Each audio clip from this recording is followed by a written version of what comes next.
This episode was produced on Darwell land. Sovereignty was never ceded. This podcast is recommended for mature audiences.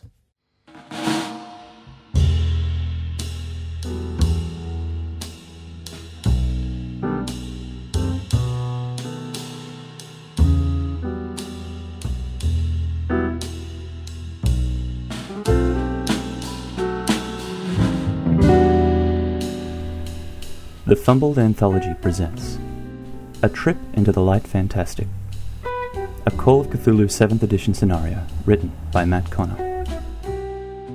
Starring Liam Braid as Private Investigator Rex Rogers. Matt Connor serves as your Keeper of Arcane Lore. Episode 1, The Call.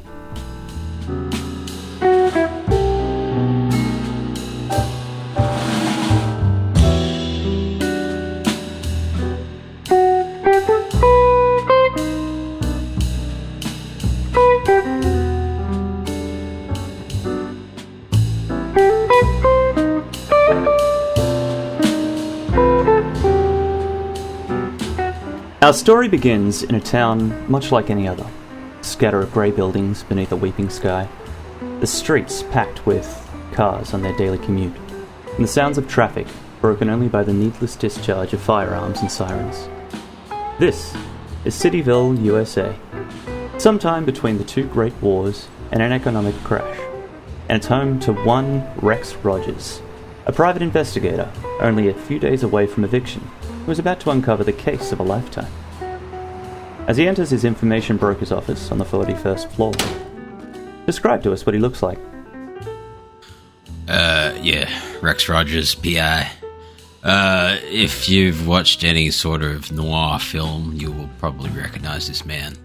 He is slightly overweight, a bit of a scruffy beard. He's got the, bowler hat and a cigar sticking out of his mouth.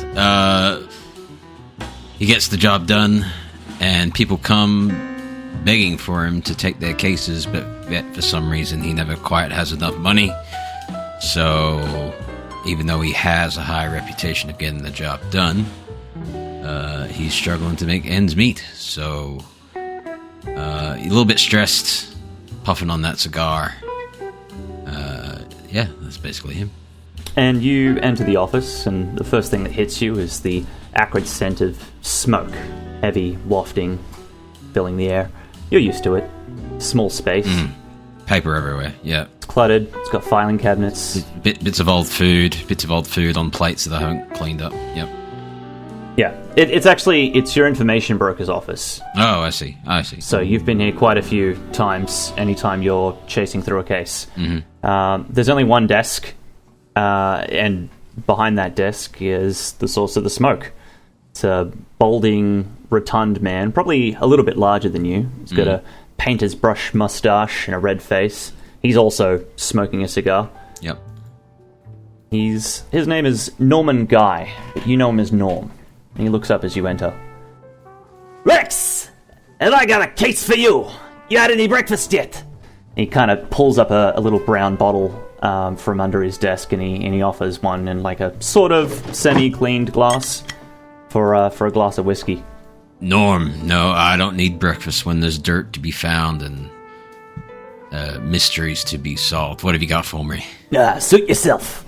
And he lights up a cigar for himself, and he kind of pours himself a glass. Yeah. Oh, I mean, I've already got my own.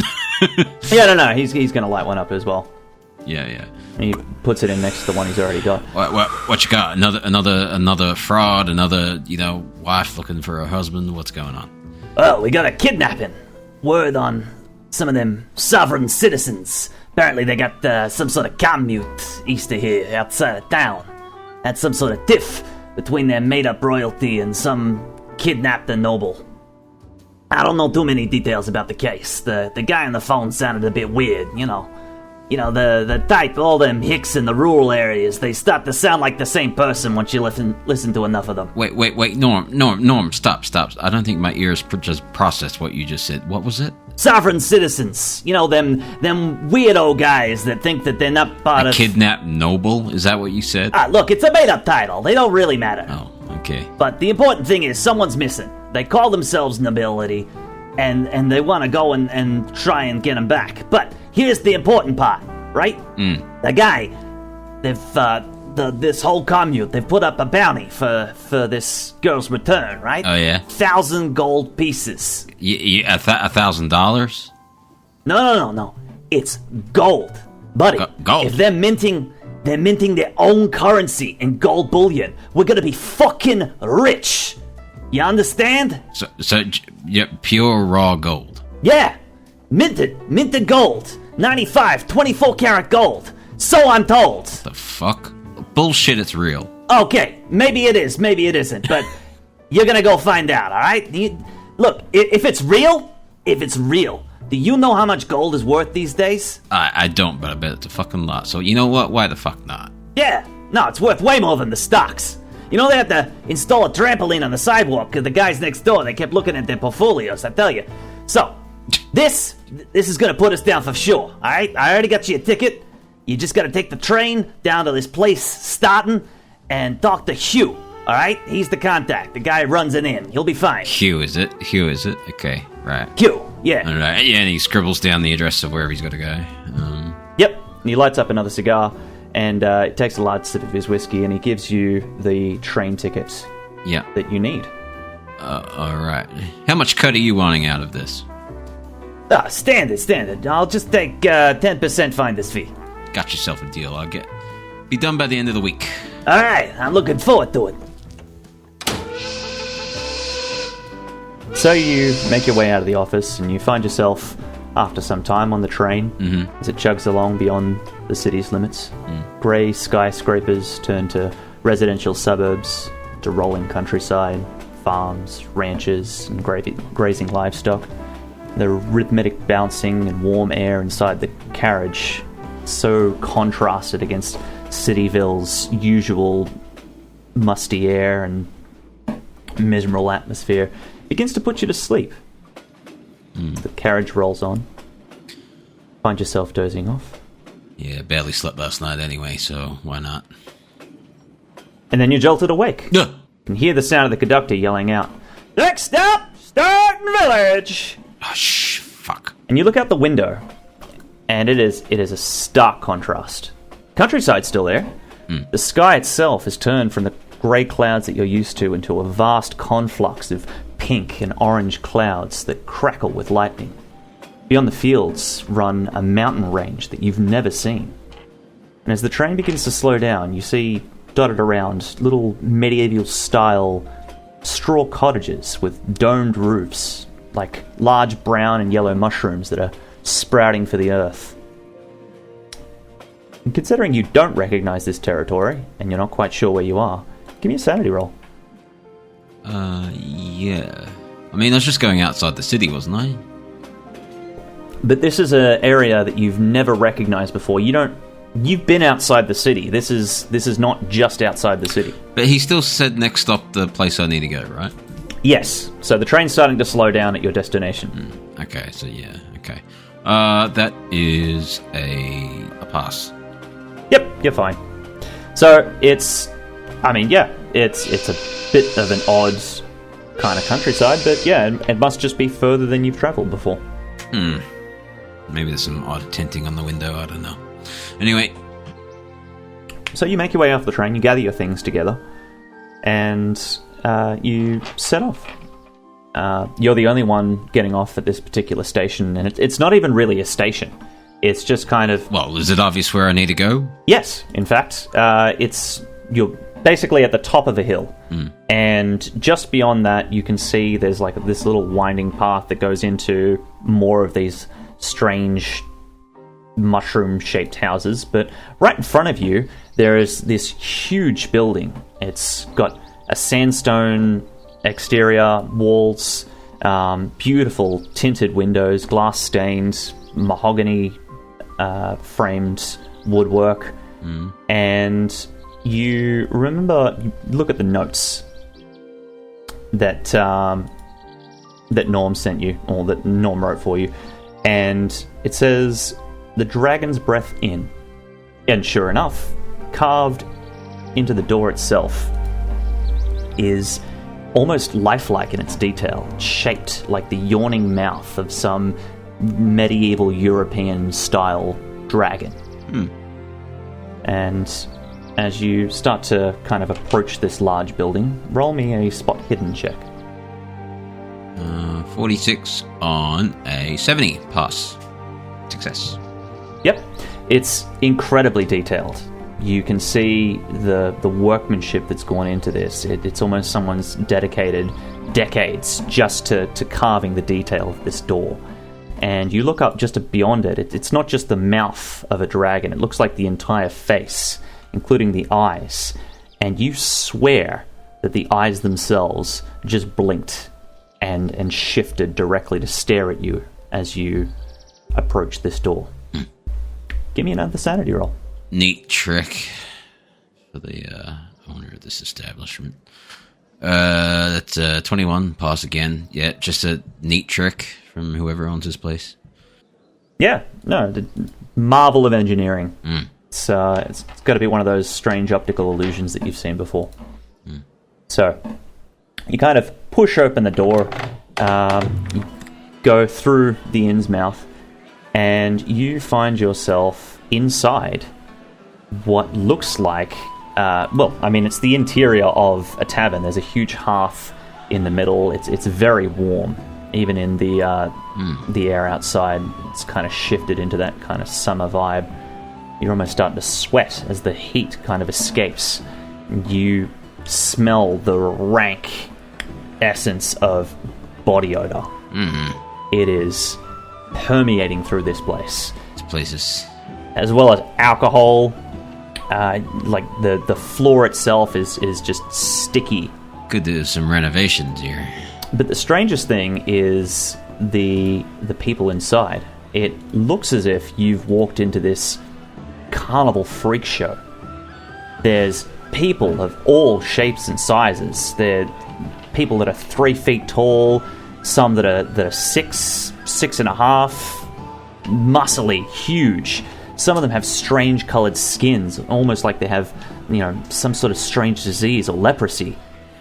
A guy just next to the door, kind of leaning against the frame, he's got his arms folded. He looks up at you with almost as if he's sizing you up, and he's got this strange oily mat of hair and what looks like tusks growing out from the bottom of his jaw.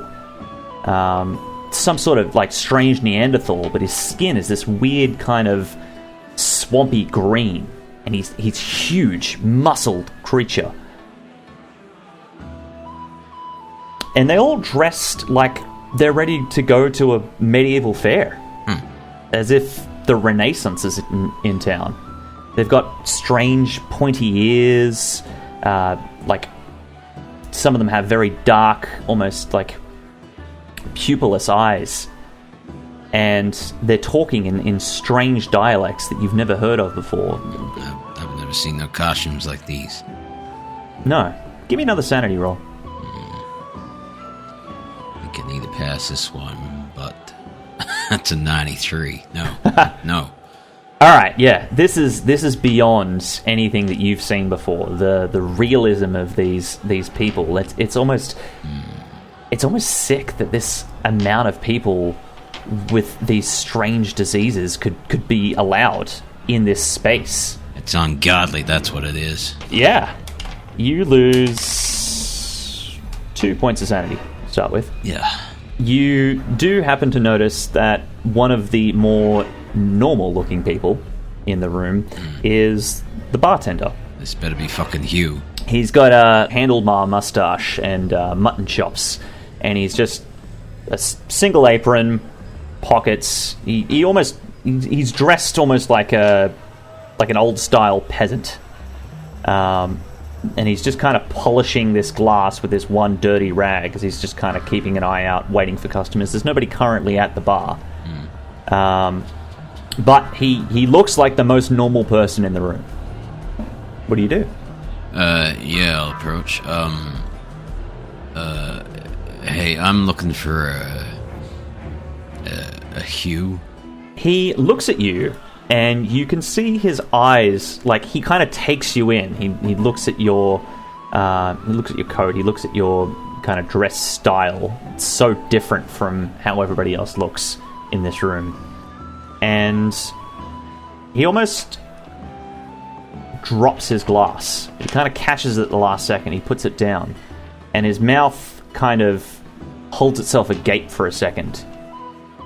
Give me a psychology roll. Right. Normal success. He's almost giving you the impression of like you're a celebrity. Oh, I mean, I kind of am. Yeah. A little bit, yeah. He's astounded you're here. It's like, oh no, I've never. I can't believe this guy's here. And he kind of stammers, and he says, I'm Hugh McGuffin. It's a pleasure. And who might you be? Well, I thought you knew I was coming. I'm Rex Rogers. Something about PI. You got a missing noble or something? Rex Rogers. Yeah. It's the same name. Yes. Excuse me, sir. Apologies. The princess. She's been kidnapped. Which princess? Princess Atlas. She's been missing for a few days. The Dread Lich has caught her. Dread Lich Emperor. We used to call him the Lich King, but... Wait, hang on. What country is she from? What princess is she? She's from here, of course. We don't have princesses in America. What are you talking about? America? What are you talking about? Well, what are you talking about? Well, she's... Is this a sick... I see your buddies around the bar. Is this a sick joke? What is this? Is this a waste of my time? Is that what this is? No, sir. I assure you, no. We've been hoping that you've been coming for quite some time, a very long time. This is Halir. Is what we call the realm, of course. Of course, you knew that. Princess Atlas, she's been missing. She got kidnapped by the Lich. What's a Lich? He's the undead ruler. Goes above that castle out there, just beyond the railroad. He's in charge of the massive undead army that attacked the castle only a week past. Killed a lot of people. I managed to escape. I'm the last of the MacGuffins. Kept some of the castle's treasures just here in my inventory. In fact, I think I got one that's meant to be for you. The one that's meant to rescue her. And you see he pulls out of his pocket. He like kind of reaches into his back pocket, and he pulls out this kind of strange greeny grey black cloak. It's almost oily. It's hooded, and he kind of hands it to you, and it has this really weird shimmer to it. It's like softer than silk. Sorry, I should ask, do you take it? Or is it just a cloak? Yeah. It's really finely detailed. I mean, his brain's still processing the Lich and the MacGuffins and the realm of something. But yeah, I'll take it. Alright, so he gives it to you, and it's incredibly detailed. It's the stitching is so fine, it's hard to see what the thread count would be on this thing. And it's like the most comfortable piece of clothing that you could possibly have worn. It's like, one of those fresh dressing gowns that you just pull out that's like super fluffy. I've never been able to afford anything this nice. Well, that's meant to be for the hero of old. From the legends. I expected that you'd be coming. help the princess out. Alright, so hang on. So I still don't know what the princess is, but so you know where she is? Aye. Yes, you just have to follow the railroad until it ends, up on the high cliffs. Wait, so if you know where she is, why do you need a PI? Because no one can get to her. At that point, you get the police involved. I've done. If you've already done the investigation, you just get the police involved. No, it can only be you. We'll put out a petition. It's 1,000 gold pieces for anyone that can make it. If you bring her back, I'll give you anything that you could possibly get. Anything to bring back the ruler of our kingdom. How much does 1,000 gold pieces weigh? Oh, I'd say about £500.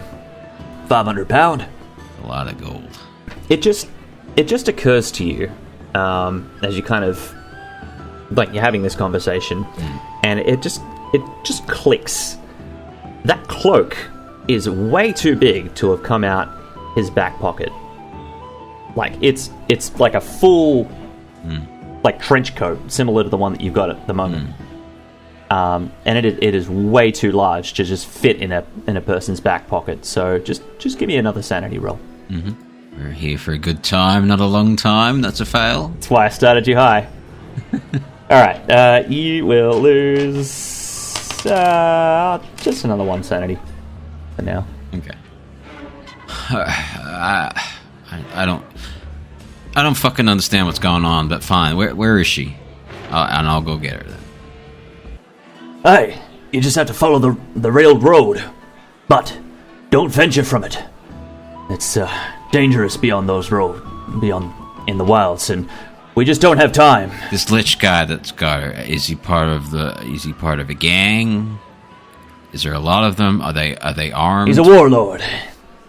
He's got his army amassing. He has an army. Aye. 39,996 of the finest undead warriors you could possibly imagine. If he gets any more, we might get sued. Okay, I still think this is a big fucking rib, but... Okay, whatever. Is there anyone else coming along with me on this adventure? Or is it just me? And just as you say that, the door to the tavern opens once again.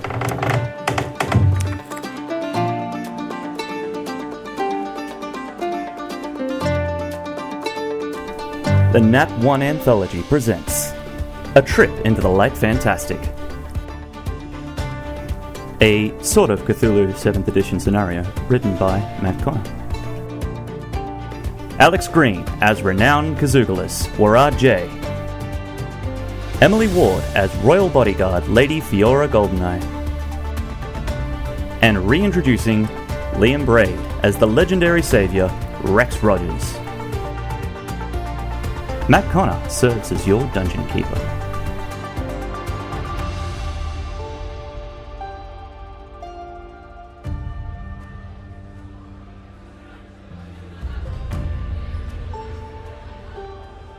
The first looks like kind of a regular human. Oh, thank God. But I'll let Warad describe himself. Hey there, I'm Warad J. I'm a kazooga player with the my local garage band, and yeah, I've I had a penchant for partying, a penchant for being a bit of a rock star, a bit of a big deal around here.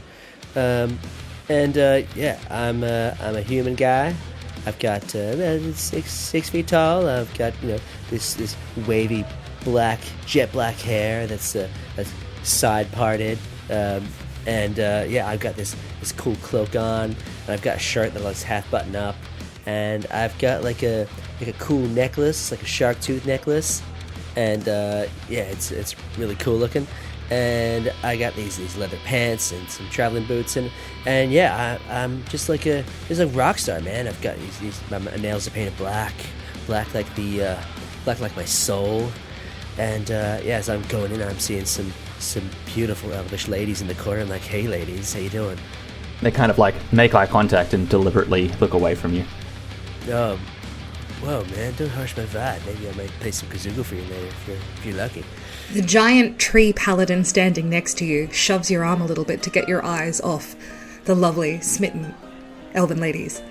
She's about 7 foot tall, and her entire being is made of weaved wood, and she has armor delicately interwoven into the wood as well. She is a very, very rare creature, to the point where she's actually getting a few stares from the regular folk around in the tavern as well. She only has one arm and a shield that is attached to her body. It looks like it's interwoven in with the branches. She's also got one incredibly gold, almost sparkling eye.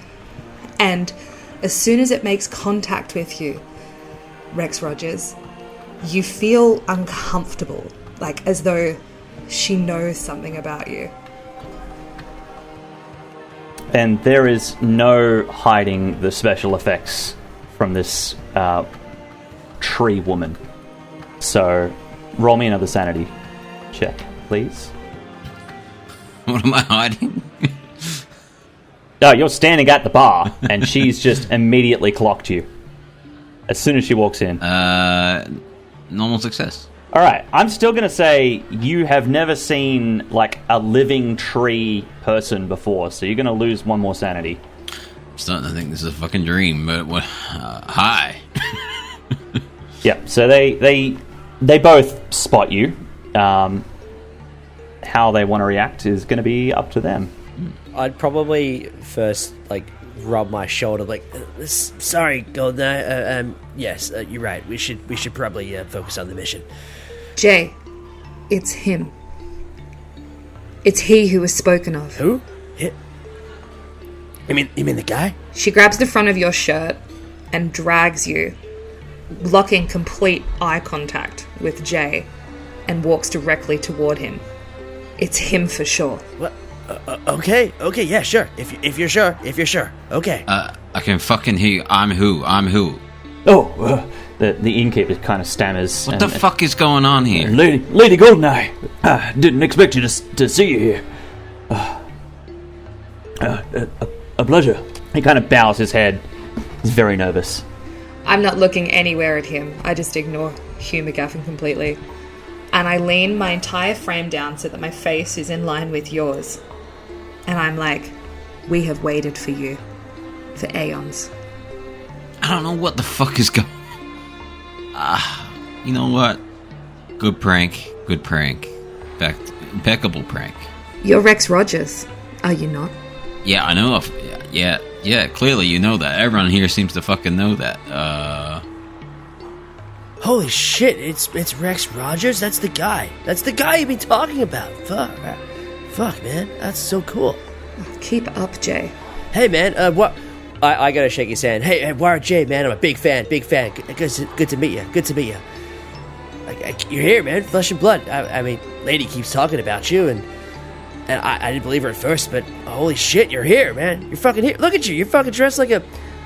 What are you fucking dressed like that for? It's so weird. It's so strange, man. What's this? Look at... What is that? Probably, like, just goes, like, touch your suit. Look at all you chumps. Like, what is this? And as you kind of look around at this point, as someone's mentioned your name out loud, well, both of them have, the whole room, like, the noise kind of goes quiet, gets really hushed. And they start kind of whispering and pointing and looking your direction. You can overhear it a little bit, and it's just like, that's Rex Rogers. It's him. He's here. And they're all kind of just, they're not talking to you, but the whole tone is just completely shifted. They almost look like they're in awe. Can I roll an investigation check on him? On Rex? Yes. What are you trying to find? I'm trying to... It's either investigation or insight. Probably then insight. I'm trying to work out what kind of manner of person he is and if he's, I guess, concealing his skills or his true nature. Yep, that'd be insight. Okay. Does Rex Rogers have a cool trilby on? A what? Like a trilby hat? Yeah. Okay. Can I roll some sort of spell to convince him to give me his hat? Because it looks cool. You could either roll for persuasion or you can cast charm if you like. All right, I'm going to cast charm. I think it's much more fun to cast charm. This is the first attempt that I have to do to incorporate that as a Call of Cthulhu rule. Rex, give me a power roll, please. Yes, that's what I was going to suggest. And I'll need a hard success. Oh, well, you didn't get one, so I guess you have in my hat. Do you want to push the roll? You know what? Fine. I see him looking at me weird, and I give him a you're weird look back to like put him off his game. All right, go ahead, push that. Male social skills at their finest. It's not a fail, but I still didn't get a hard success, so I don't know. I don't remember how that works. All right. So charm doesn't actually kind of like make you do things, but you are immediately overcome, Rex, with this feeling that you have known Warred for your entire life, and he is your bestest buddy ever. And he's like, he gives you that kind of warm feeling of like, I could trust this guy with my life. And it's as if an old friend just asked you, hey, can I have a look at that hat? Do you mind? Sure, why not? As this is happening, I'm just riffing the Pink Panther theme on my kazoogle.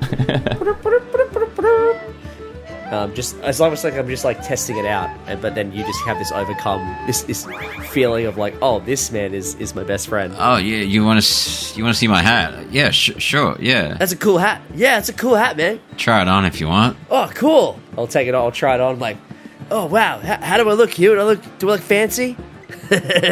Oh yeah, you look real fancy, Mr. J. Oh, you're well. I'm gonna give this back to you. I just wanted to try it on.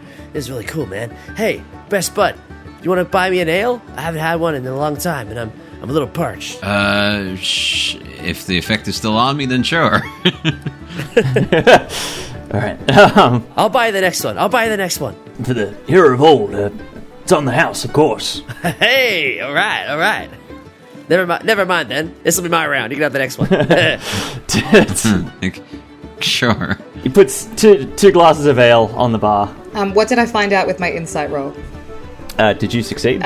Sorry, are we doing D&D roll or are we doing Call of Cthulhu roll? You're playing D&D. Spectacular. I got a 17. Cool. Yeah, no, I'll consider that a success. You get the impression that this guy is capable. Like, he's seen a fair bit. He's got some worldly experience. He's got kind of that natural keen eye of attention to detail. He also has no idea what the fuck you're talking about. I really don't. Okay. Which world have you come from? Yeah, which world did you come from, Rex? Well, we didn't really talk about it in the preamble, but Chicago. Land of Chicago? Chicago. Oh, no, Cityville. Sorry. Cityville. Cityville. That's so weird. What do you mean? It's like an hour and a half away. Whoa. So you've come from space and time. Lady, you've heard of Cityville? I can't say that I have. It is a realm unknown to me. Yeah, I've never heard of it. I've never played there. You watch as she pulls out her sword, and she kneels before you. And she says, I am yours. To do with as you need, I will be your sword, I will be your shield. I will be your weapon, and I will smite any enemy that stands before you and your mission, as it was foretold. As you pull out the sword, he's just like, fuck, is that a sword? Lady Goldenknife, can you describe this sword? Because it's unlike a regular sword. I'm shocked to see any sword. But yeah, what sort of sword is it? So if you imagine really intricate wood on the handle, and it starts this beautiful kind of warbled silver and gold, but at the end it turns black and charred.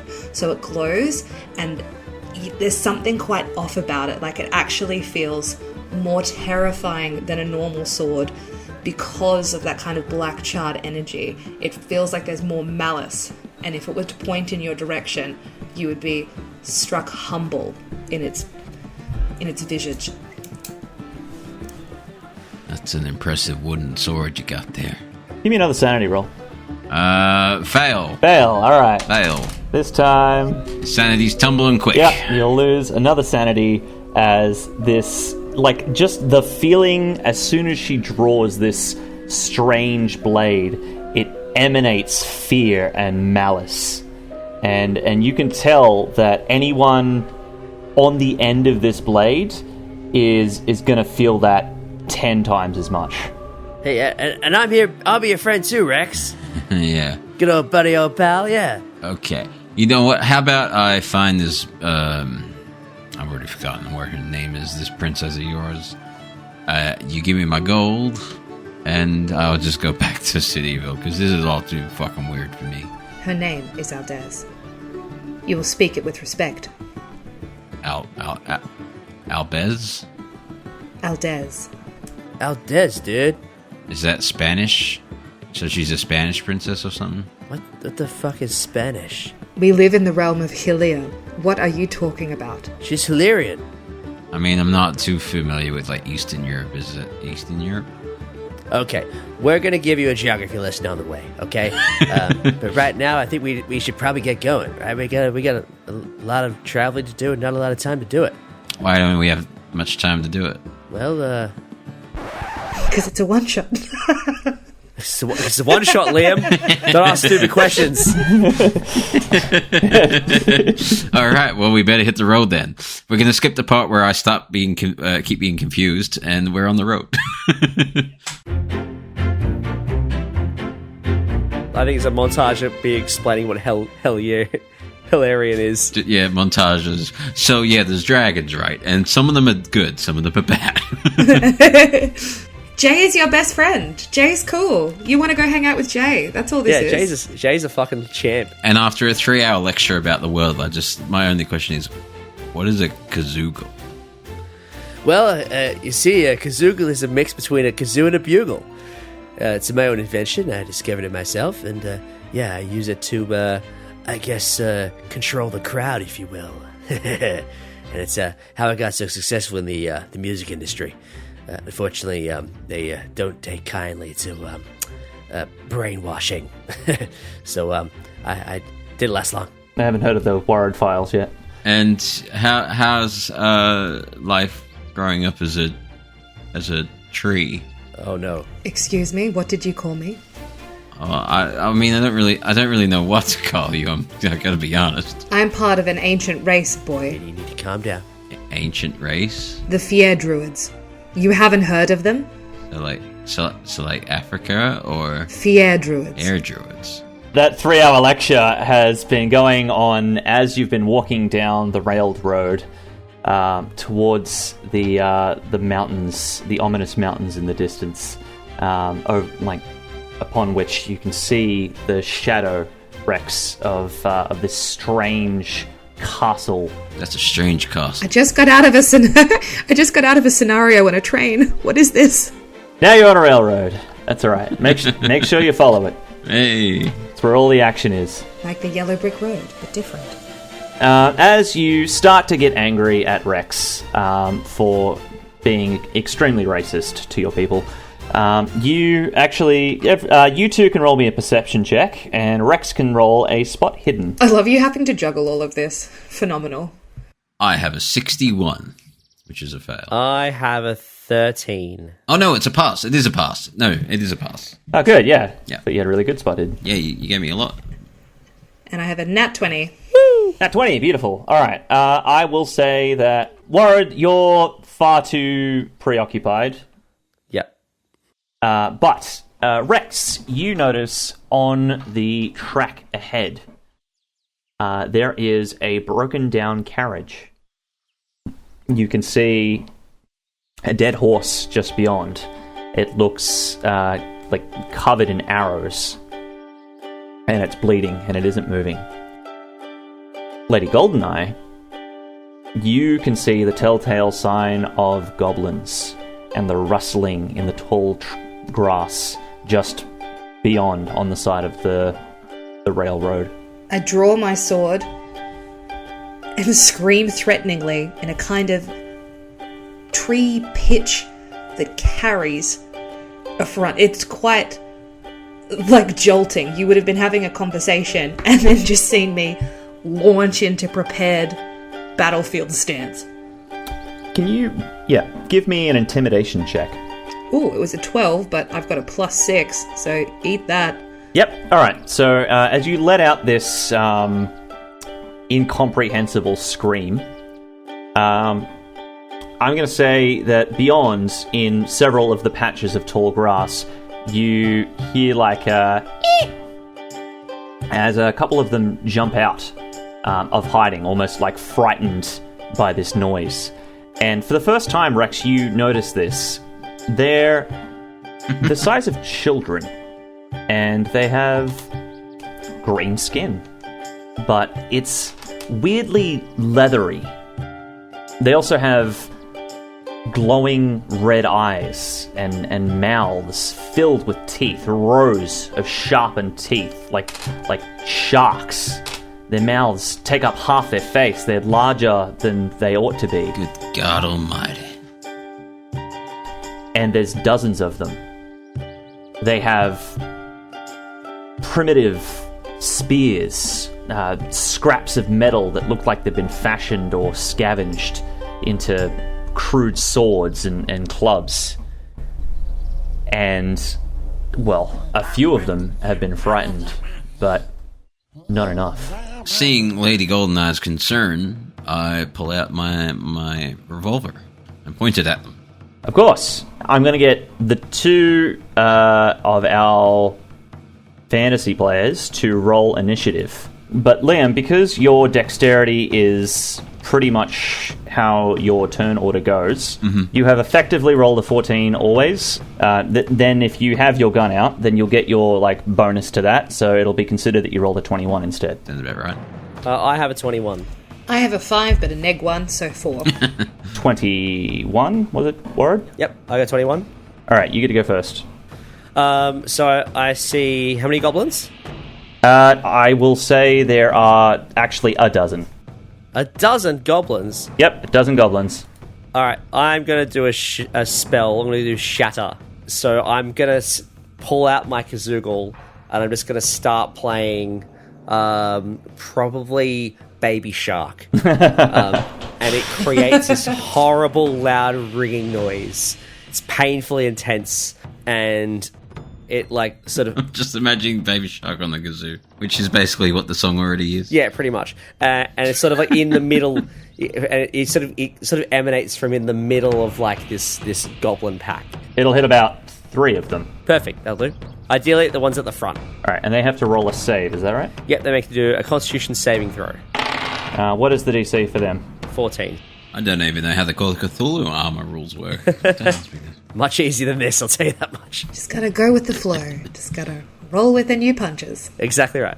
One of them failed, 2 of them succeeded. So roll damage. 9 on the first one. Okay. Oh, yeah, they each take 9. That's okay. You killed one of them. Oh, cool. So go ahead and describe how one of them just horrifically dies. Yeah, he just starts screaming. No! And his head explodes. What the fuck is that? Surely Rex takes a sanity roll for that. He will when it's his turn. So the others take 4 damage.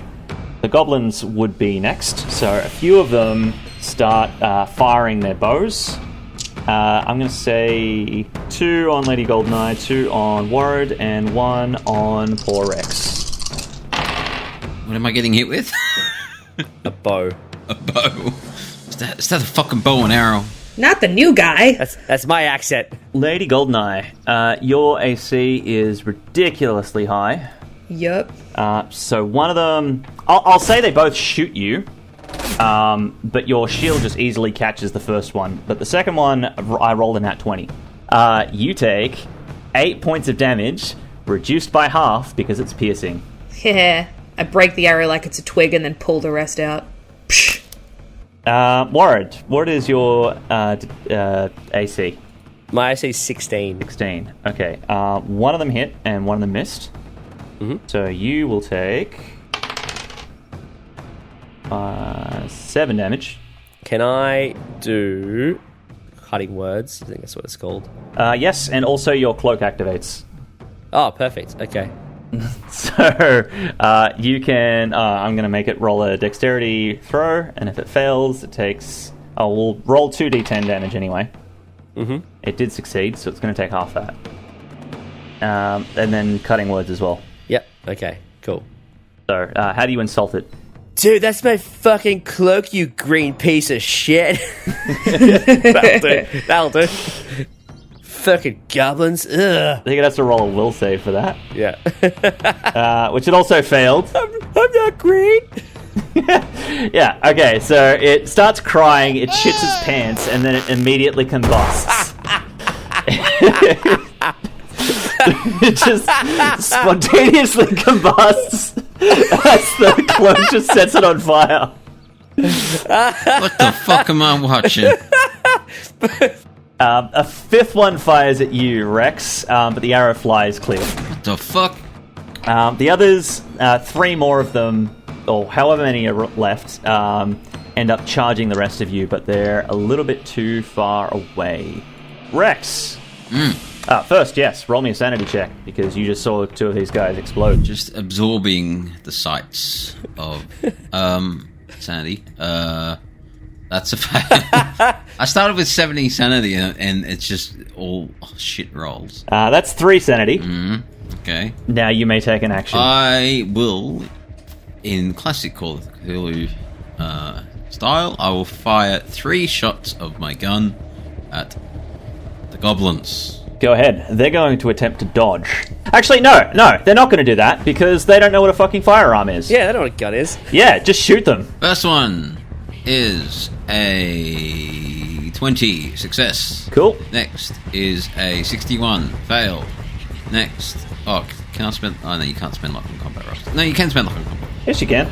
Yeah, okay. Third one is a success, so I'll spend 11 luck on the second one to make it a success, so 3 successes.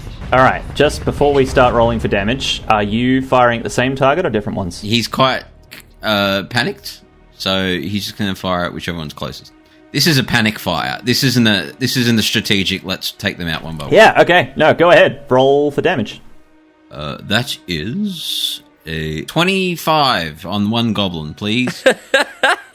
Yep, alright. So the first shot just, explodes. You shoot at the chest, it just explodes. It flies back. You haven't stopped. Yeah. You keep firing. You shoot it in the eye, and then the back of its head just explodes in blood and brain and gore. And then just for good measure, it's already dropped to that point, you're still shooting it, because you just want to make sure this thing's dead. Only 3 times. I'm only allowed to shoot it 3 times on my turn. Yeah, that's fine. I'm a warrior, like the Kazoogle man and the tree lady. Holy shit! Dude, that was fucking sick, bro! Sick, yeah. Lady Goldeneye, you're up. Do I get to kill some goblins today? Oh, yeah. Yeah. Amazing. How far away are they from me? I think with your movement speed, you'll be able to catch up with the other 2 that are charging towards you. Amazing. I start running at them, but the way that I fling my sword out is my arm kind of wraps out like an I Am Groot energy where it slings across and I go to try and slice them both in half. Alright, that is a strong success. Sorry, what did you roll? I rolled 19. You hit. Alright, so I'm going to roll for damage. That's 13 damage. Alright, you fucking kill one. Just absolutely... However you want to describe it, go for it. Basically slice through the middle half of one, and then as they come up against the other one, what do I do? Just nick it? Well, yeah, give me another attack roll. That's 15. That just hits. Roll for damage. That's 10 damage. Yep, that one's dead too. Amazing. So you see me kind of fling my arm out, and I slice both of them in half. And the force hits them at such a point that their bodies kind of pull away from each other, the top flying off one way and the bottom flying about the other, and I'm just spattered in blood. Goblin blood. Just extra icky. Alright. Is there anything else you want to do? That's the last 2, yeah? Well, there's still 5 more firing at you, from further away. I can make the little piercing cry again, and then I can issue the champion challenge so that they come towards me. instead of towards Rex. Let's say, well, I mean, you've got an eye for this, so let's say you issue a champion's challenge to the one that had fired at Rex. Excellent. So Rex, what you see is then me, like, issuing another scream, and it compels creatures to do battle with me. So, like, each creature that I can see within 30 feet of you must make a wisdom saving throw. And they really have it out for Lady Goldeneye. I rolled a nat 1, so what do you say to it? I don't say anything. It's like the piercing tree cry again that's like, come at me. It's like, it incites them with rage. They're just blinded by a sense of vengeance that they can't even describe, and they start charging towards me. Also, the thing does say it's each creature of your choice that you can see within... Oh, each? Yeah, each creature of your choice that you can see within 30 feet of you must make a wisdom saving throw. Alright. I'll roll for the other 4 then. Okay. 3 more of them failed, 1 did not. Okay, so it means if they fail, a creature can't willingly move more than 30 feet away from you, so they're within my reach. Cool. Alright. Warren, you're up. Okay, so I'm probably going to do... so that all the goblins that were firing us from the bushes, they're now, like, running at Lady Goldeneye, yeah? They can't willingly move within, but they've all kind of shifted all of their bows towards Lady Goldeneye, except for one. Oh, okay. Alright, in that case, what I'm going to do is I'm going to do another spell, hopefully I can do this, called Major Image. I'm going to create another Lady Goldeneye for them to shoot at instead of the normal Lady Goldeneye. Alright. Are you going to put it next to the gold? Yeah, probably like 5 feet to the left, so there's 2 of them coming up, and now they don't know which to shoot at. But I'll probably I want to make this one, the one I'm making, like a little bit bigger and scarier, so they have to shoot at it. 3 of them succeeded, but 2 of them failed, so they're going to shift over to the even bigger Lady Goldeneye. Fantastic. And this will be probably like it wasn't me, Shaggy's it wasn't me. Next one comes up. Anything else? Is there anywhere I can take cover? There's mainly tall grass around here. There's the fallen carriage, but it's like ahead of you, like in between you and the goblins. I'm probably going to run for that, just so I can get some cover. Alright, you start heading in that direction. Yep. And now it's the goblin's turn. One of them, the one that didn't fail, is just going to fucking bolt.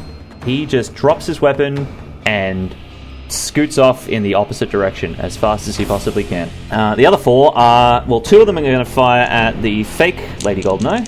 Oh, jeez.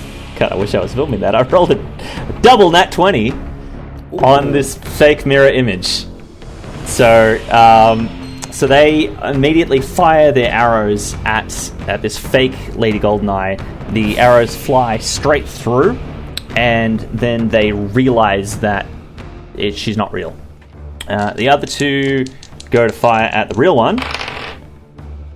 One missed. Actually, you both missed because your AC is ridiculous. Oh, you're welcome, Em. Thanks, mate. Just a tree and his comic sidekick friend.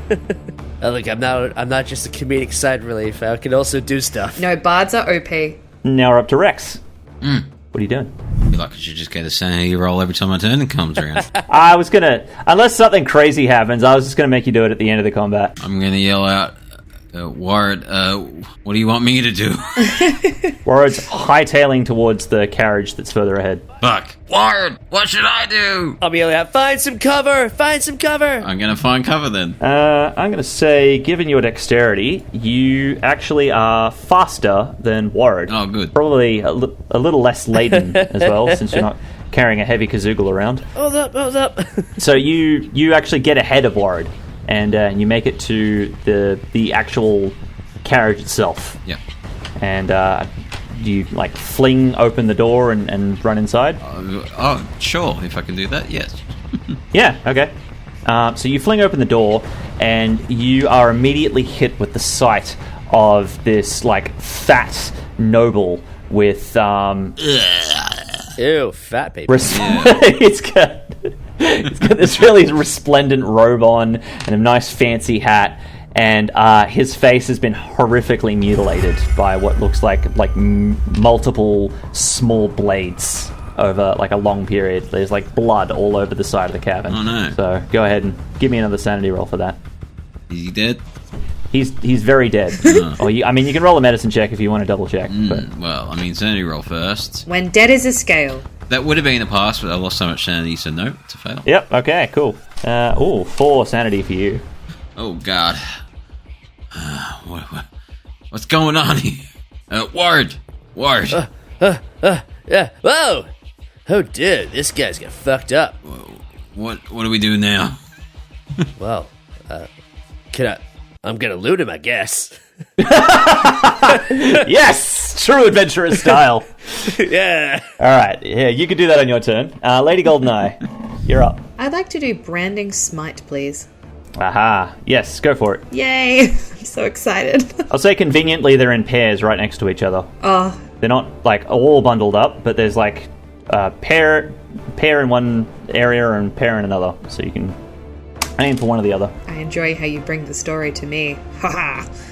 So, for you're sitting at home, the next time you hit a creature with a weapon attack before the spell ends, the weapon gleams with astral radiance as you strike. The attack deals an extra 2d6 radiant damage to the target, which becomes visible if it's invisible, and the target sheds dim light in a 5-foot radius and can't become invisible until the spell ends. Because I'm a level 7, so when I cast the spell at a spell slot of 3rd level or higher, the extra damage increases by 1d6 for each slot level above 2nd. So this is an unnecessary way to kill goblins. It is absolutely unnecessary, and I am all for it. Please, go ahead and roll to hit these things. I roll 20. Yep, that definitely hits. Go ahead and roll that huge amount of damage. So I'm gonna roll so many dice. That is a total of 23 You have damage. wildly exceeded the 7 hit points this goblin has. So I'm just going to say that your excess goes into the second goblin and also kills that one. But for the sake of it, just describe how you explode these 2 goblins. As I go to strike these 2 goblins for my second attack, you see my sword light up in this kind of like piercing white and black fire. And as I churn through them, they just obliterate. Like the speed and heat at which the sword hits them means that they almost burn up before it even gets to them. So there is like nothing left of these goblins. Like they barely exist once the sword hits them, and all you see is just goblin muck on the ground where they once were. All right. I think I'm going to get the other 2 goblins to try and roll another will save so they can break the effect of this command and fuck right off. Because they Seems like a wise choice. don't want to be a part of this, but I rolled a double that one. So no, they are going to blindly march towards their deaths. Warren, it is your turn. Okay, I'm looking at confusion as a spell. It's 90 feet, so I feel like I'm probably maybe a little bit further away than when I started. I probably could still see what's happening. It's within reach. I'll say you can see what's going on through the carriage window. Yeah. Yep. Oh, I'm probably outside the carriage. I've just looked in. Oh, that's a corpse. I'll deal with that later. And then I'm gonna try and do a confusion spell on the last 2 goblins. Another will save. Yeah, 14. They both got 1s just then, so I'm just gonna say that they failed. That's fine. Sure, that's fine. Go for it. Okay, so affected target can't take reactions and must roll a d10 at the start of each of its turn to determine its behavior for that turn. So I guess that's pretty much what happens. So I guess I'm gonna play like the riff for Toxic, and then they snap, and then they just they're sort of like they want to attack Lady Goldeneye, but now they don't. Are they sure they want to attack Lady Goldeneye? Maybe they want to attack someone else. Do you want me to roll for their? Because it says they have to roll a d10 at the start of their turns. Yeah, I'll get you to do that. Why not? They're up next anyway. So the first one's a 3. So the first one, I guess, is just sort of like stunned into inaction. Yep, he so also doesn't shits his move. pants. Yep, and then the next person is... Oh, I like this one. The second one, the creature uses his action to make a melee attack against a randomly determined creature within its reach. So I really wanted to attack the other goblin. There's only 3 targets. There's you, there's its ally, and there's Lady Goldeneye. So roll a d6. 1 or 2 is its ally. 3 or 4 is you. 5 or 6 is Lady Goldeneye. It's a 1, baby. All right, yeah. It goes to attack its ally. Yes. I'm going to roll. It's succeeded on its attack. Yep. That is 5 damage, which doesn't quite kill the other one. But I am going to say the other creature is like staring at these 2 goblins that got stunned into, like, they got smoted into oblivion. And it's just staring there. And then all of a sudden, its arm leaves its body. And now it's just a stump. And it just kind of looks down as its friend just absolutely just hacks its arm off and starts screaming at it. Yeah, it probably just says, "Stop playing toxic!" Rex, you're up. I'm going to say that you missed that last part where those 2 goblins got smoted. So you're just dealing with the dead noble in the carriage. I would like to do a examination of this character. What are you looking for exactly? Well, I mean, he's completely out of his world and mind here.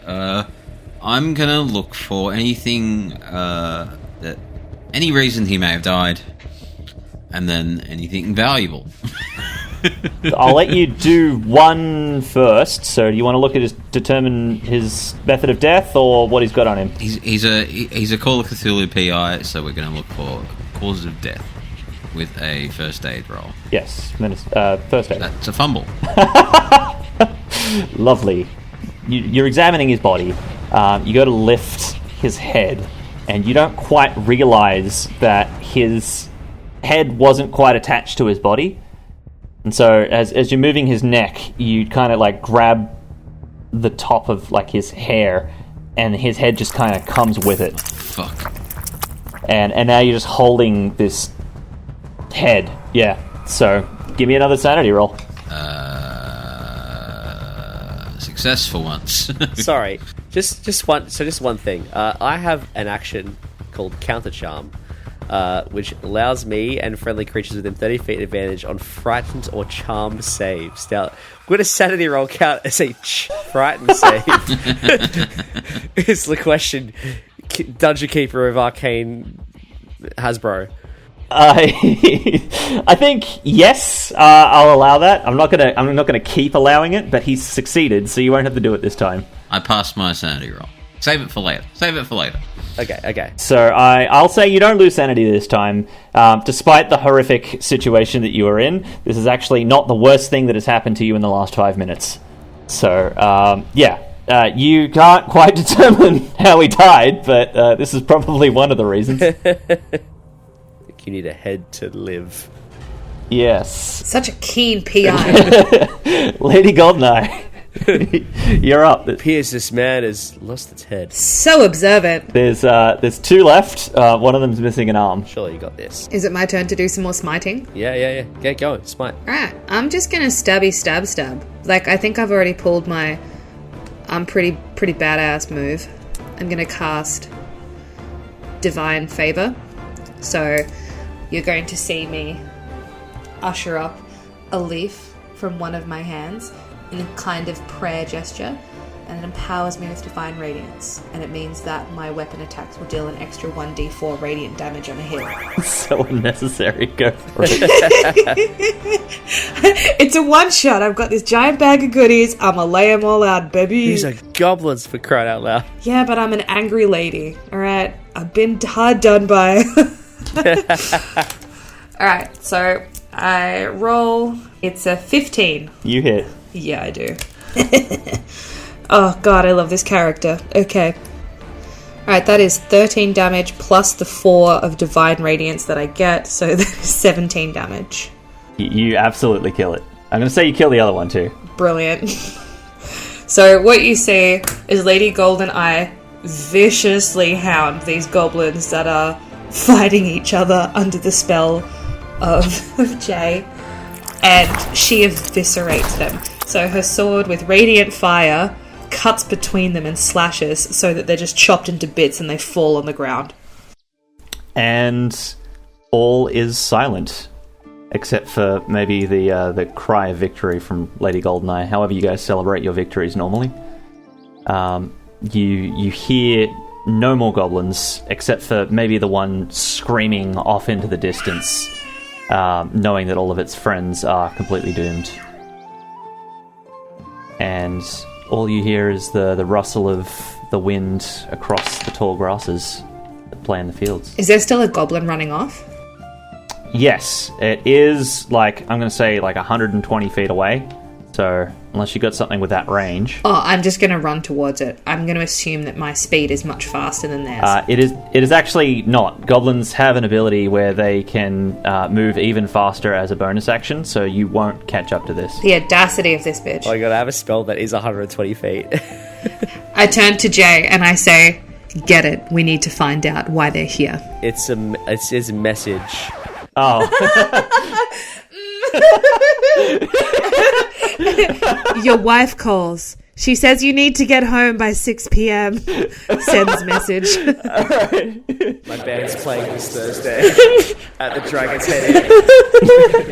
Bring your friends. Need a couple drinks. And I just start playing probably the opening riff to my song. As he's running away, he's like, oh, that sounds like a good gig. So it runs off. He's not sure whether to be intimidated or enthralled. But yeah, that goblin will run back to its tribe with more horrific tales to tell of the adventurous duo. Trio, baby. Trio. You find yourself still on the railroad with the overturned carriage, dead horse, and a dead noble just inside. And now that combat's kind of cleared, you can see among the tall grass there is also what appears to be the body of the driver that has been dragged away and partially eaten. Well, I guess they were just here to eat things, right? Give me Lady Goldeneye and Warren. You guys can both give me perception checks. 21. That's 25. Cool. I'll give it to both of you. Both of you managed to spot a couple of banners that the goblins were holding prior to their weapons being drawn, and they are indeed the banner of the Dreadlich Emperor. Well, that looks like the Dreadlich Emperor must have sent these guys out here. What do you think? Why this noble? Maybe just wrong place, wrong time? What do you think, Rex? Rex, are you okay? How did you just win that fight?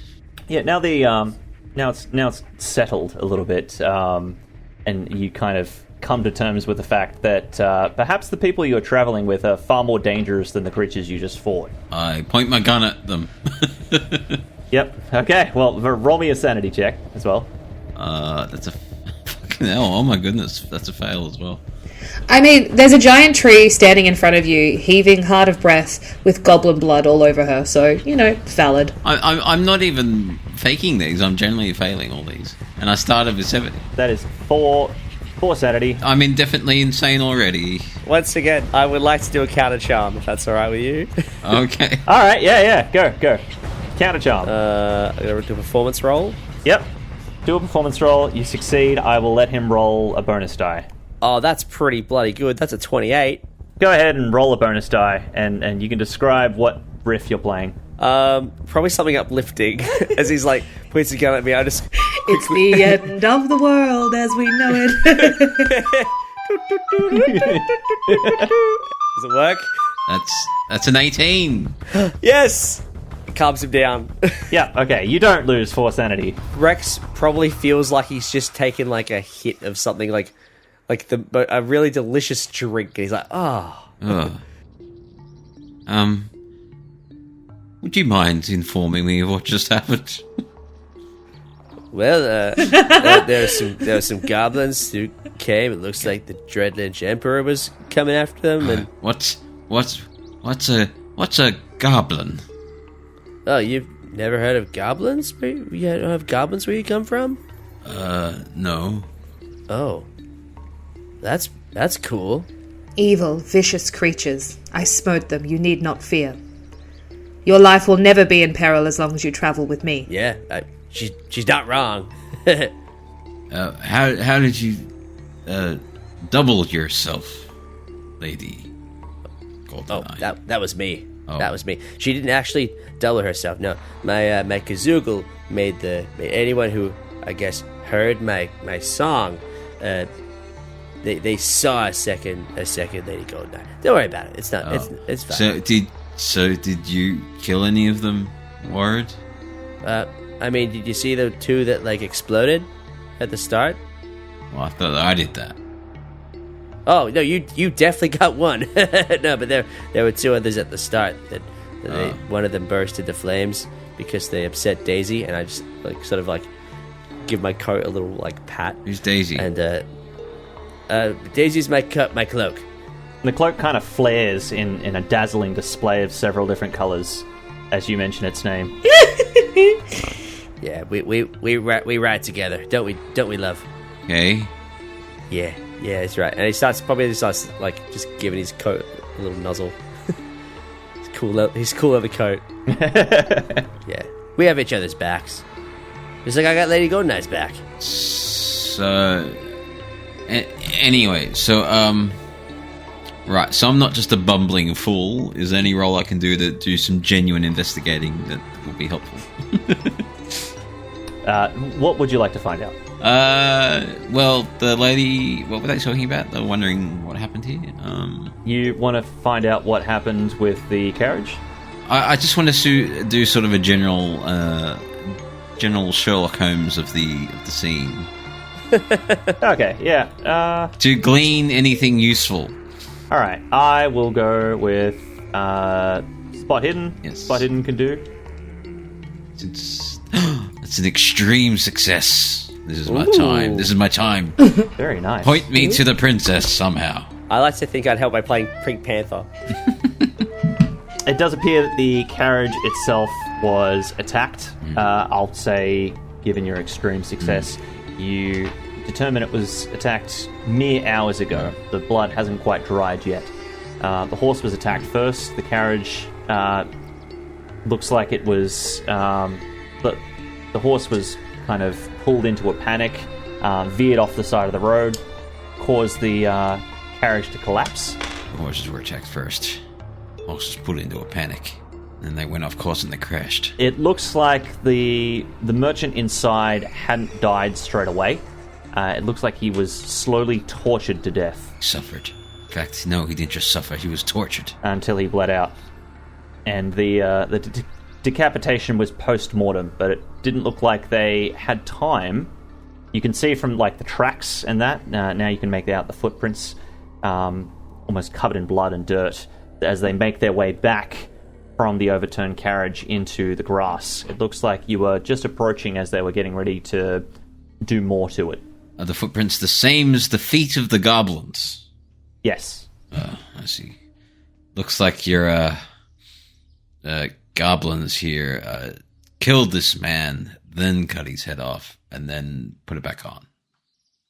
I don't know why. Wow, that was impressive.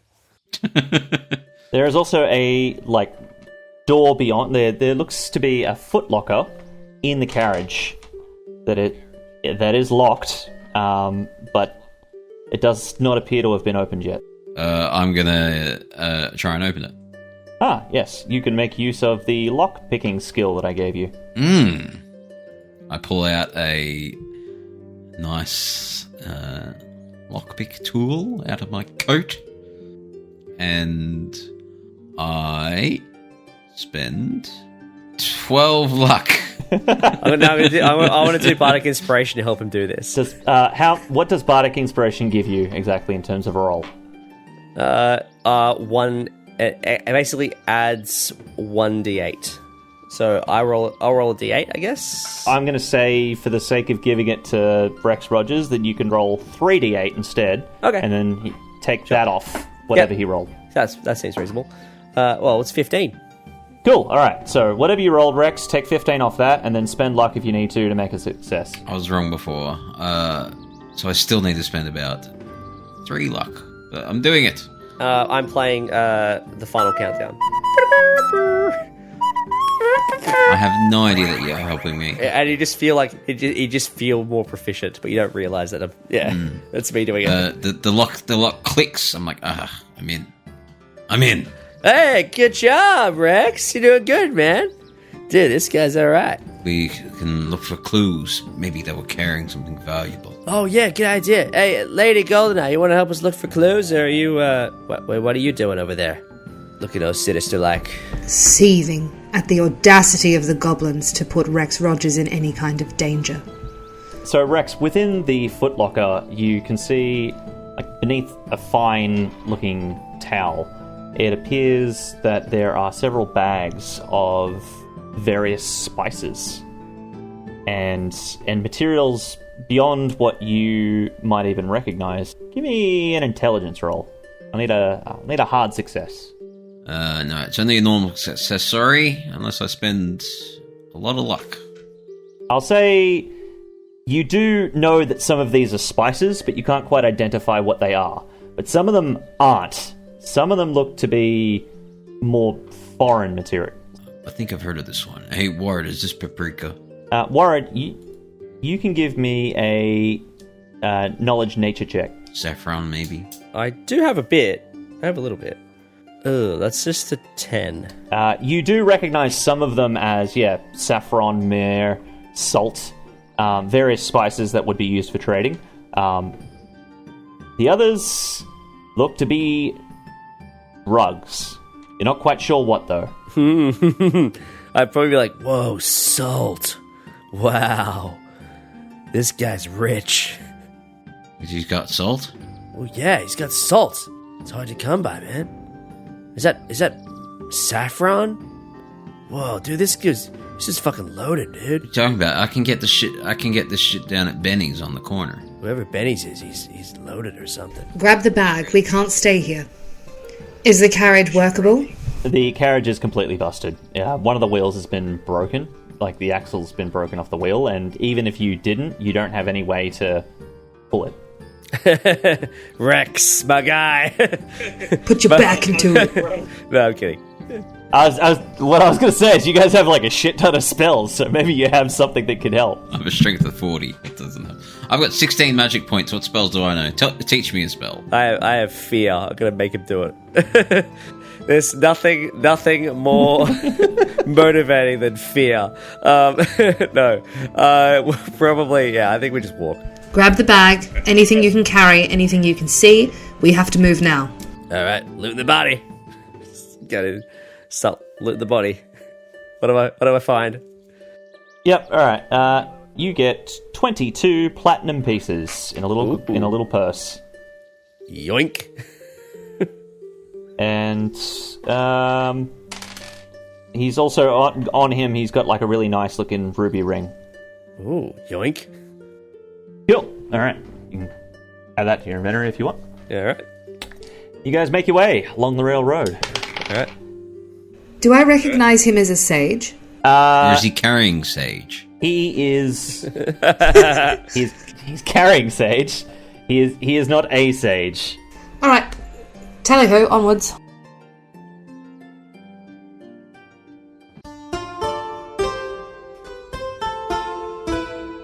Alright, so you make your way onwards through the tall trees and brush, and as the sun gets higher and higher in the sky, and then begins to dip low, the afternoon wears on. Finally, the mountains begin to loom ahead.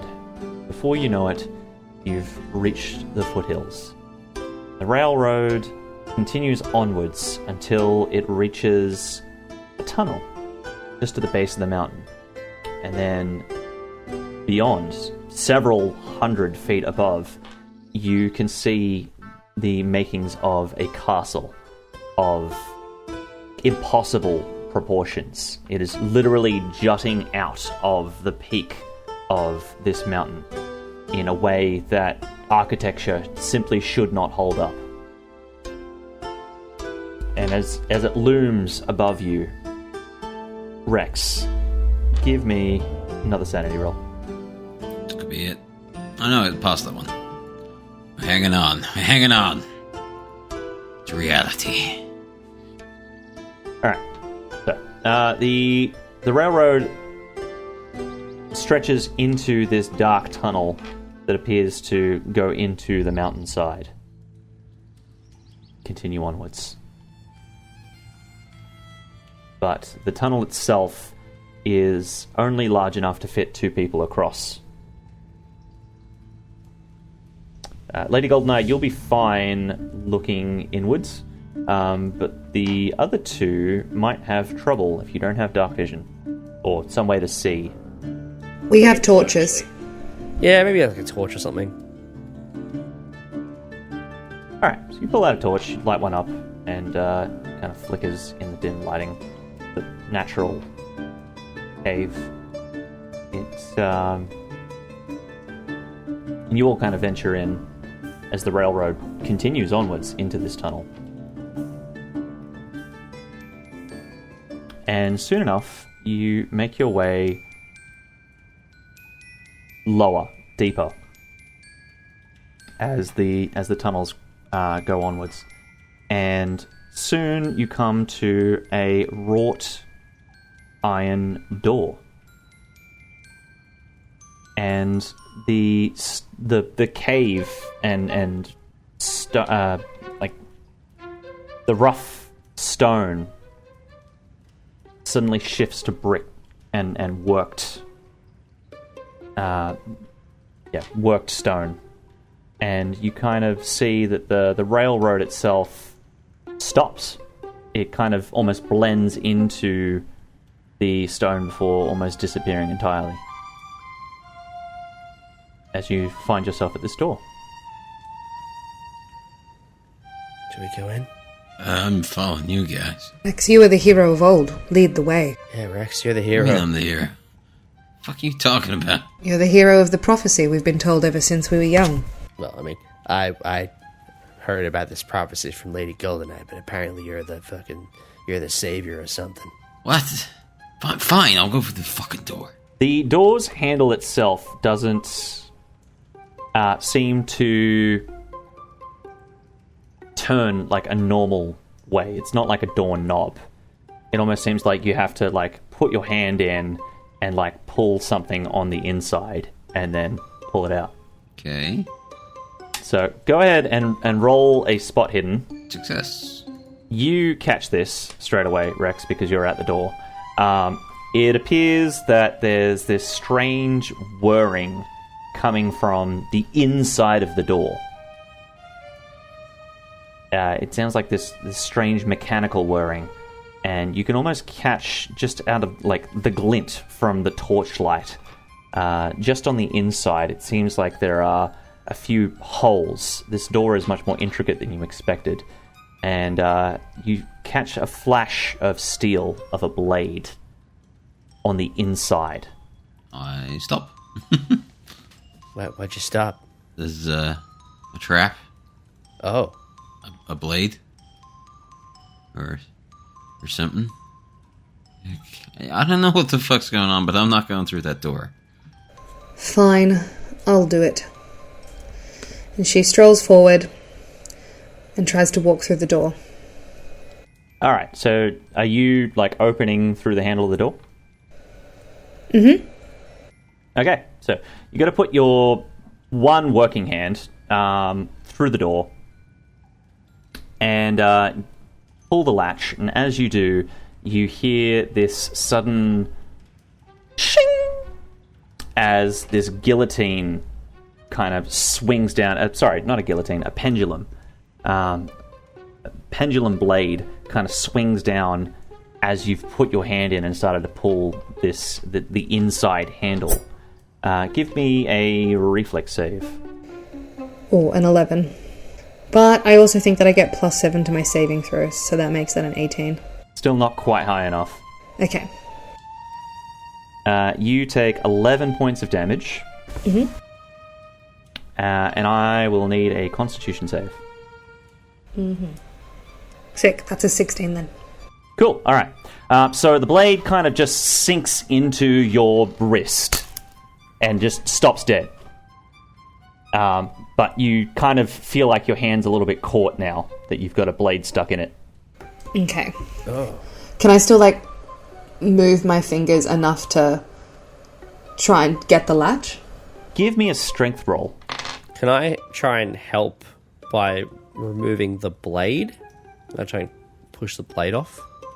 Yeah, I'll just say that you attempt to help, and as using the help action, that will give Lady Goldeneye advantage. Alright, so I rolled 22. 22 is a success anyway. So, you kind of like wrench... Warren's kind of like holding the blade back as much as he can, and with that you wrench the door, like the handle open, and the door clicks and kind of slides to the side, kind of like goes into the wall itself. And the door opens, and beyond you see the eerie green torchlight casts a strange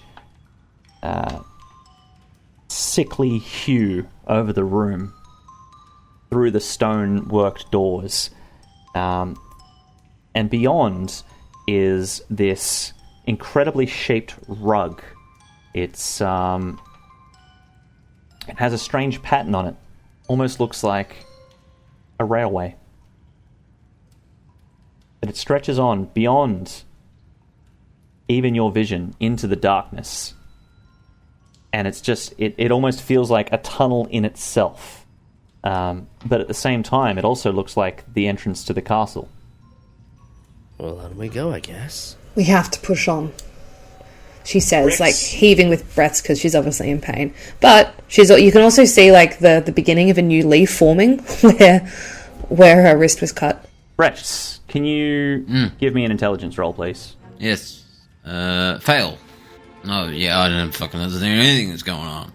So you make your way through, and there are doors on either side as this rug continues to stretch onwards beyond. But they're all closed, and you almost feel compelled to continue forwards, follow the rug, until finally you reach this huge set of double doors, massive worked oaken wood with giant knockers. This one does not look trapped. As you approach, it opens as if expecting you. And once again, you find yourself in a room beyond the proportions that you expected. It is massive. It looks to be a chapel. It's a huge circular room with piers along the edges as if awaiting an audience that isn't there. And inscribed across the floor in a circular pattern are these strange runic symbols. There's what appears to be like almost like a trough that circles around the edge of the room and kind of moves up towards the altar and the steps. And you see just beyond the pew is this great creature. It is massive. It appears to be a dragon. An ancient black dragon. You guys don't have to roll to recognize this thing. It is the terror of old. The great cataclysm from the stories. You recognize this thing, and it is dead. And it is lying at the foot of this person. He is floating. He's wearing this strange robe that almost feels like it's this stony, fleshy part of his own skin. His face is a grinning skull, specked with 2 red lights.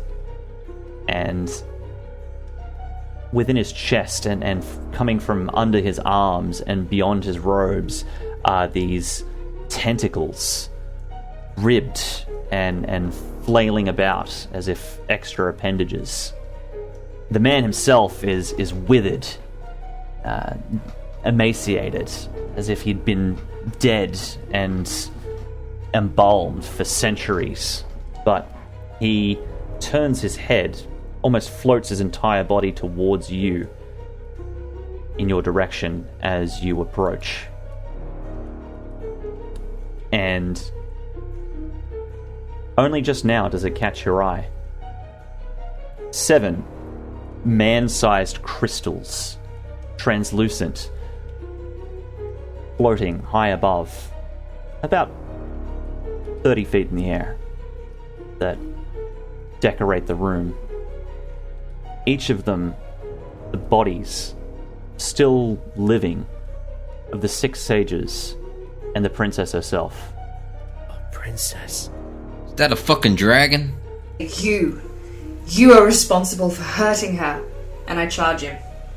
True D&D fashion, we will absolutely skip the we'll skip the speech. This is a one-shot, Matt. No time for a monologue. We're fighting this thing. No time for monologues. Fight him.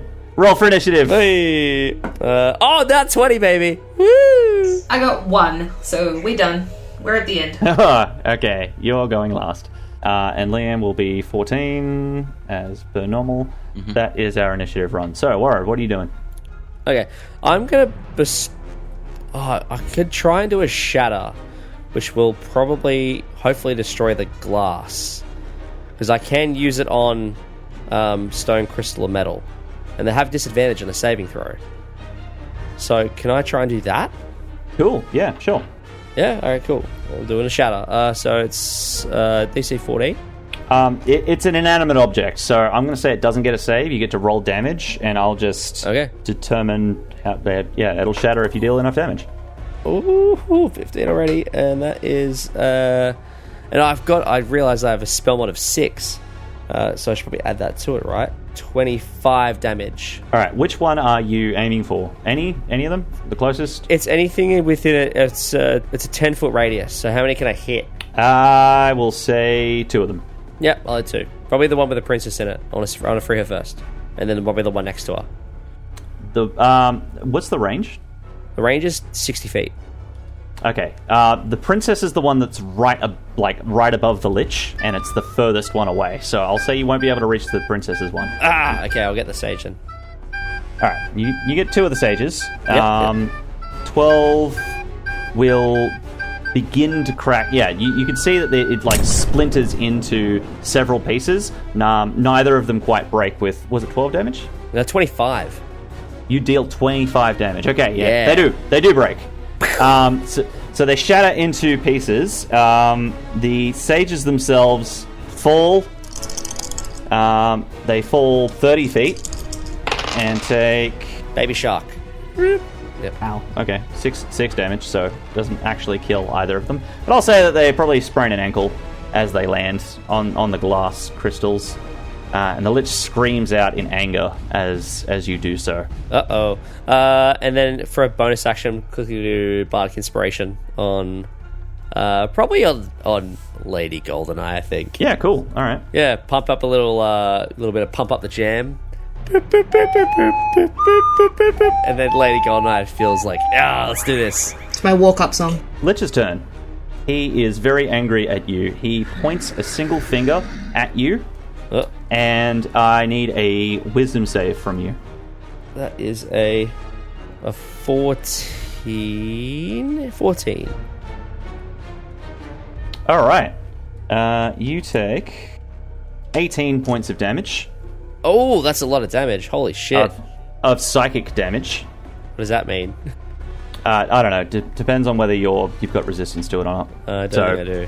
No. So basically, he points at you, and then you hear, strange chanting running through your mind. It overwhelms you. You are stunned for 1 round. Does my cloak go off? Does Daisy go off? Oh yes, it does. Yes. So go ahead and roll for damage. Yeah, Daisy didn't like that. Daisy did not. She's upset. She's upset. What is it? 2d10. It's only a 6. Oh god, that's terrible. The Lich appears to be engulfed in flames, but it kind of like waves a hand, and it quickly dissipates. And I'm just like, shit! It's in my head. It's in my head, dude. And it starts to mouth things. It mouths some more words in incomprehensible languages, and you see one of the crystals that hasn't been shattered begins to vibrate very rapidly, and then before you know it, you can see the sage within begin to almost melt, like his skin sloughs off his flesh, and then his flesh begins to kind of boil within the crystal, and his bones, like he screams in agony as his eyeballs completely melt, and then his bones kind of like just explode into dust, and the crystal glows with this brilliant, blinding light from within as he is evaporated. Rex, you can roll me a sanity roll, please. Fail. All right. You saw a person get emulsified, and we'll take 1d6. I rolled a 5. You take 5 points of sanity damage. I'm indefinitely insane. Indefinitely insane. We got there. Woo! Oh my god. Oh my god. I will say for your immediate action, you drop your whatever it was that you were holding, if anything. My gun. Have you had the chance to draw your gun yet? Probably still. I probably would have had it out since we were walking down a spooky corridor and etc. Yeah. Okay. You drop your gun, and I think you have this feeling that this cannot possibly be real. You're having like a complete breakdown of what reality is. It's a dream. It's a dream. It's a dream. It's a dream. It's a dream. It's a dream. It's a dream. It's a dream. It's a dream. It's a dream. It's a dream. And very conveniently, it is your turn now. It's a dream. I'm going to slap myself in the face. How hard are you doing it? Really hard? Oh yeah. Okay. I guess roll fighting brawl. Against myself. Against yourself. Was it bardic inspiration on that? Hard success. Hard success. Excellent. Go ahead and roll for damage. Do you want me to do 1d3 damage bonus on myself? Yep. Go for it. Alright. It's 2 damage. Alright, you deal 2 damage to yourself. You slap yourself hard enough to draw blood. And, It's a dream. It's a dream. It's a dream. And it doesn't go away. Dream. Word, it's a fucking dream, isn't it? Tell me. Dude, the voices in my head are fucking crazy right now, man. Fuck. Yeah. You're not real. Lady Goldeneye, you're up. Is he right next to me? Rex? Rex is, yes. Okay. Before I charge the other dude, I'm going to touch him casually on the shoulder on the way, and I'm going to imbue him with heroism. Oh, that's nice. Heroism, right, yep, cool. Not heroin, heroism. An important distinction. Although they might have the same effect at this point. I did think the other thing. So until the spell ends, the creature is immune to the frightened condition and gains temporary hit points equal to your spellcasting ability modifier at the start of each of its turns. Oh, that's pretty cool. Excellent. That's a lot of words. You gain 6 hit points, Rex. I gained 6 hit points. Yes. You're a hero. You're here. I'm above my max. Yeah. And you feel a sense of calm wash over you. 15 hit points. Yeah. Lady Goldeneye's hand upon your shoulder kind of snaps you back into action, and you've kind of realized... I rolled a 1 for the sanity indefinite anyway. So it's just kind of clicked to you. All right, whether this is real or not, I can't do anything standing here not just like yelling at myself. it is Warred's turn, but he is stunned. There's me. Okay, I'm done. That's my move. The Lich decides that he is going to cast Lightning Bolt Uh-oh. on all of you. Uh-oh. So each of you, you're in a line, you must make a dexterity saving throw. So, everybody make a dexterity saving throw. Rex, you can just make a dexterity roll. Or a dodge roll. Oh, that's a 21. 26. Fail. Alright, this might just kill Rex. It's 8d6. Hang on. You got luck. Do you want to spend luck? I'd recommend it. Strong recommend. Or, actually, because you're playing Call of Cthulhu, you could push. I am going to push. Alright. That seems reasonable. So there's a lightning bolt coming at me. Yes. I'm going to try and jump over it. That's fucking... Good choice, mate. Good choice. Hang on, so is this going to be a jump roll instead? Tell me you're a normie without telling me you're a normie. I have a base skill of jump 20. Dude is trying to jump over lightning. Famously, that comes from the sky. Hey, it's a dream. It doesn't matter. Dude is playing 3D chess, goes back to playing checkers. Wait, I thought you said the lightning was coming towards me from the lich guy. It is, yes. Yeah, so it's not coming from the sky, so it's coming horizontally. Sure, alright. So I would like to push this by rolling jump instead, which I've got a base of 20 for. Oh my So you can roll your worst skill. Go for it. This is the equivalent of Expelliarmus versus Avada Kedavra. Just... Liam brought a gun to a lightning bolt fight. I am not even kidding. I haven't fudged this whatsoever. Go on. I've rolled a 100 on my jump. The chosen one. Just gonna calculate that very quick. So it's actually, that would have not killed anyone else, for that is 25 points of lightning damage. Can I try do some cutting words to try and save his life? What are the last words that Rex hears as he gets electrocuted, as you insult the Lich? I skip my kazoogle out and I start playing There Goes My Hero. But I play it off key to really piss the Lich off. And it's really off key. That's the last thing that you hear as this lightning engulfs you, and you you feel this tingle. It goes through your entire system. You realize that your gun is metal. Probably wasn't the Probably best thing explodes. Yeah, in his pocket. you're like halfway leaping into the air thinking, oh, this is a dream, it doesn't really matter, I'm just gonna explode and I'm just gonna run straight over this lightning bolt, it's gonna be fine. And yeah, there's this sharp pain that just goes through your entire body before everything goes black.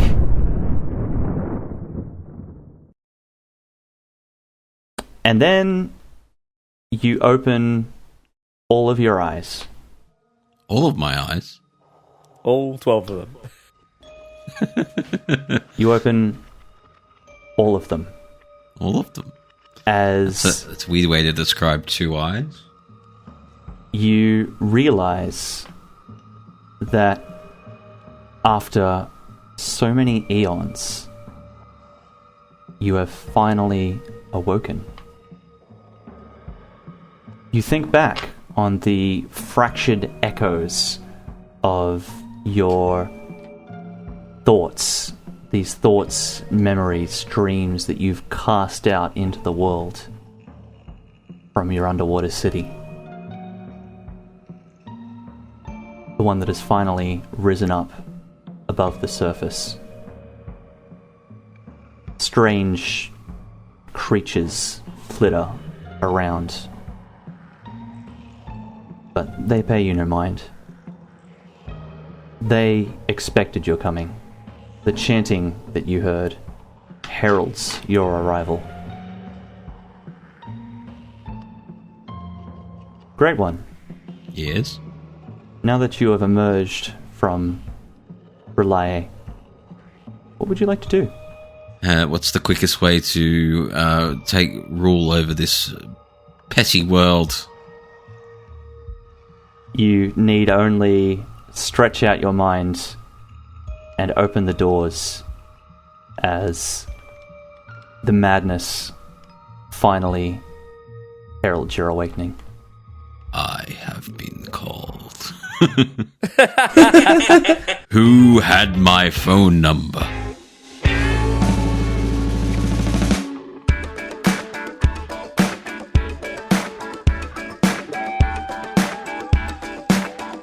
You've been listening to the Nat 1 Anthology. The Fumbled Anthology will be resuming episodes every Sunday. If you enjoyed listening, be sure to tell your friends, leave us a like or comment, and subscribe for updates. If you're feeling extra generous, you can see more content through our Patreon, available in the show notes. Every contribution helps us grow our podcast. Thank you for listening. See you next time.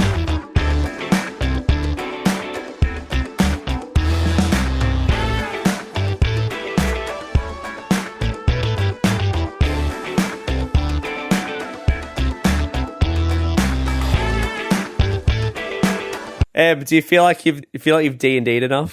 I don't think that counted. Yeah, it's like scratching an itch, but it's in the wrong spot that you can't quite reach. You're like, oh, it almost feels good. Yeah, not quite D&D. It wasn't slow enough. Oh, for sure. If this was real D&D, you guys would have never left the end of this session. Just been role-playing with poor Hugh MacGuffin and just ruining my throat.